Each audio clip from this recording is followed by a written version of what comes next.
Nasa linya naman po natin ngayon si Doc Gerald Abergos, isa pong sociologist. Ay, Doc, welcome back sa ating programa. Maraming salamat po ha. Doc, nasan siya? Remote one.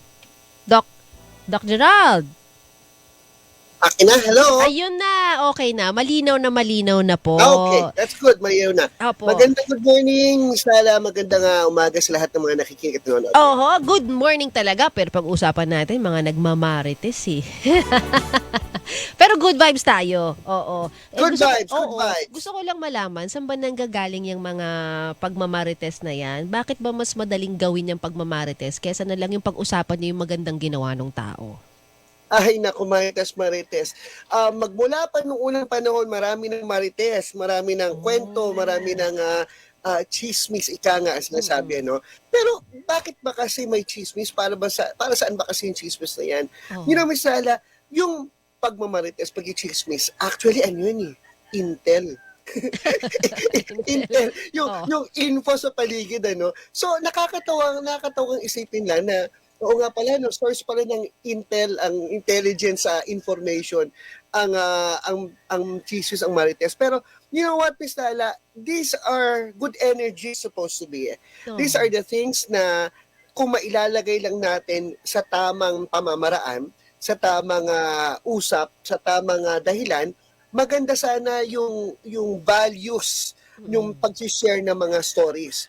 However, ano nangyari kasi, ang sinishare nating stories, yung stories na yung hindi maganda, yung unfounded, hindi totoo, and generally nakakasira at naninira talaga ng reputasyon at pagkatao ng person o sitwasyon na pinag-uusapan. Oh, kasi maano ko lang, maisingit ko lang. Kasi bawa sa umpukan, may gathering kayo o kahit sa inuman, bakit mas mabenta ang kwentong marites kesa yung mga kwentong matitino? Uy, Diba? kasi ang nangyayari, may entertainment value yung negative na stories. May entertainment value Sadly, ganun may siya. may alam ako sa kanya na hindi alam ng karamihan pero papaalam ko sa mas marami. May entertainment value yung mas mataas yung level ko kaya sa kanya. At may talagang intent na manira para maitaas ang sarili mo at maibaba sila. Yun yung nagiging entertainment value kasi ng pagmamarites, pagkichismis. Actually, kahit yun sa mga reunion, di ba alalahanin nyo kung sino yung mga katawa-tawa ng kabataan nyo? Naalala mo si yung ganito, naiwan nyo, di ba? Madami. Yung naaalala nyo yung mga mapapahiya yung tao. So, it's a normal thing. Miss Lala, sinila po, medyo hindi ko po kasi kayo marinig that much. May ambient noise po ako naririnig. Baka Ay, okay. hindi lang Okay, naisip ayos ko lang yata ang po. audio natin. Carlo, ayan, okay na po ako, Sir Gerald. Naririnig ko po kasi yung ambient noise. Siguro, there you go. Nawala na. Oh, that's Ayan, good. nawala na. Okay, ulitin ko lang po. Sabi ko Meron pa rin po, Miss Lala. I'm very sorry. Talagang may ambient noise ako naririnig. Mas naririnig ko. ayusin natin. There you Ayusin lang po go. namin. Yan, okay na. Yun, okay na po. Ulitin ko lang po. Sabi ko, bakit yun sa mga reunion, pag nag-reminisce kayo, ang naalala niyo yung mga katawa-tawa, yung mapapahiya yung mga kaklase nyo, o yung mga ka-schoolmate nyo. Diba? Pero para pag-isipin mo kung ikaw yun, di ba nakakahiya, napapahiya ka all over again? Yes. Oo, may level of tolerance kasi itong mga ito. There's something that's slapstick funny at there's something na, teka muna, nakaka-insulto na yata yun. Tulad mga reunion yun.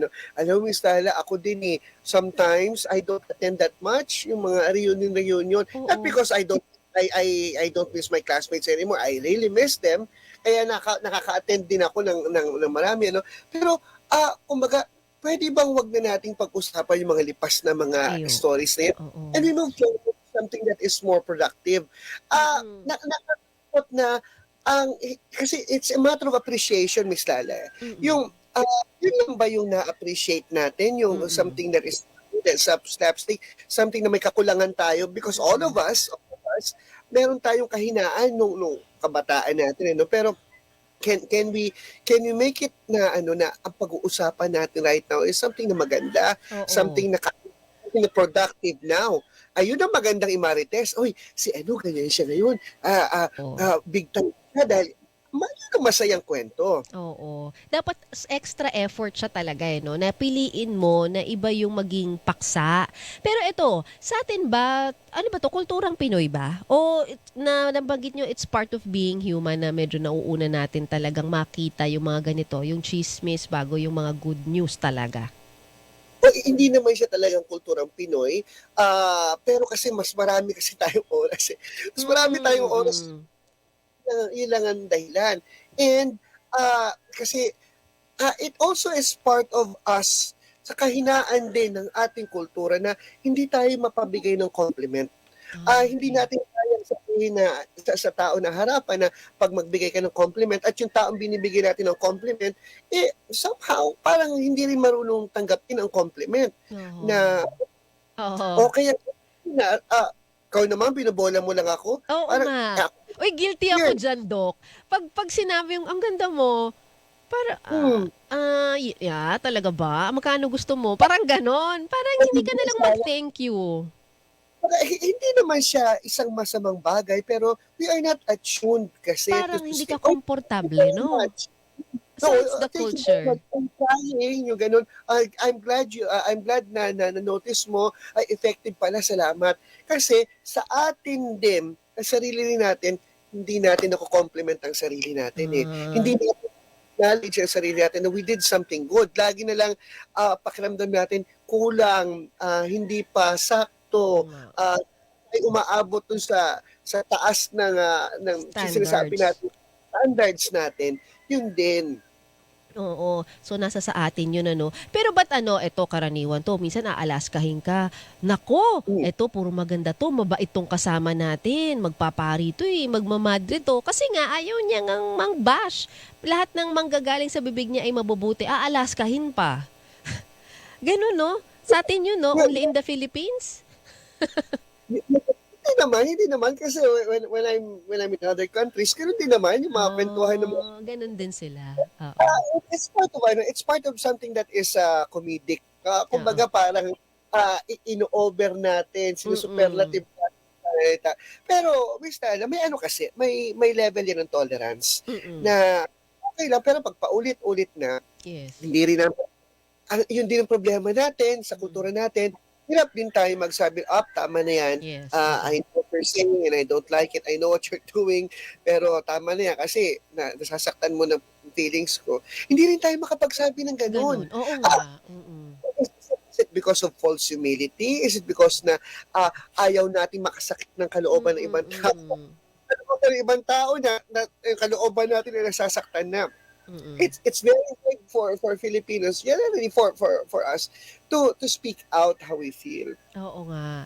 So, hirap tayo. Oo nga, yung sa iba kasi sinasabi nila, "Oh, that's enough." Gaganon na sila eh. Parang sasabihin talaga nila if offensive na, "Oh, that's enough, that's enough. Oh, that's not good anymore." Pero parang hindi mo siya iti-take na parang, "Ay, galit na 'to."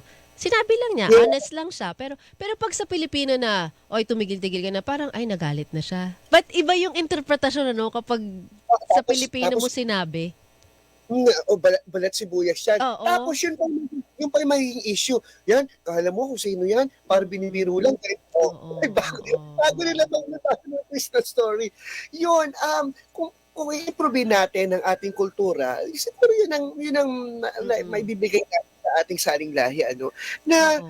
ah, yung pagtanggap ng compliment at pagbigay ng compliment should be part of should be part of our routine. Saan Mm. natin ito natutunan? Natututunan natin ito everyday. Mm. Nakikita natin sa harap natin sa salamin, titingnan natin sarili natin, we introspect, sabihin natin, you're gonna be good today, o kaya Mm. kung meron kang nagawang mga successes or mga project mo na natuloy sa araw na yun, we also compliment ourselves. Kailangan yun eh. It Mm. starts kailangan nating i-acknowledge na we did something good, we did something well, pagkatapos kailangan you have to tap your shoulders to it.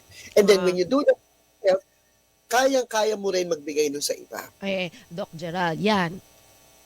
Kapag in-acknowledge mo naman ang sarili mo, may ibang sasabing yabang naman ito, overconfident. Di mo na alam saan ka lalagay eh. Saan ka lulugar.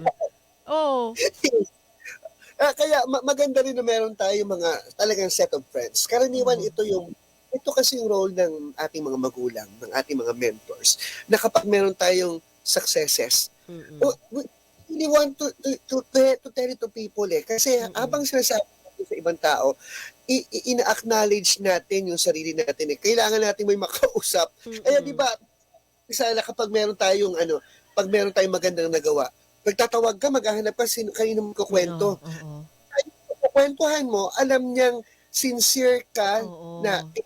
mo sa kanya yung something that is very important and very valuable to you. Mm. At siya, alam mo na itong taong to yung makakarinig sa akin, yung papakinggan ako at Oo. i-value yung binavalue ko. Oo.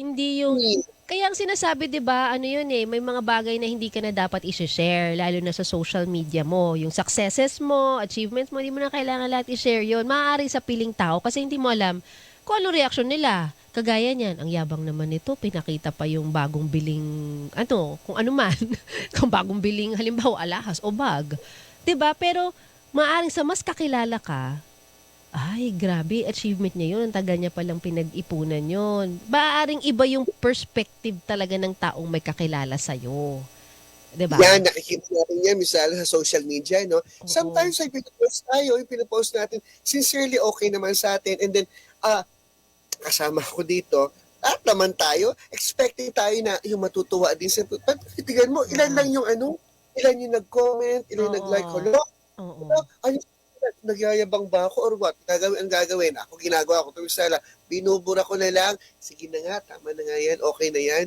Oo. Ah, hindi naman siya sa pagyayabang really, but kasi ang social media natin, yun yung nagiging, ano natin eh, naging diary natin.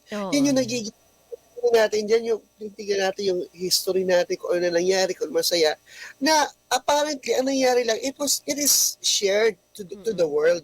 Kaya sometimes, nasasabi nung iba na, my page, my rule. Yeah. May ganun, Kaya oo. wala akong pakialam sa inyo kaya ako 'to nilalagay kasi, diary ko 'to, yung Mm. gano'n.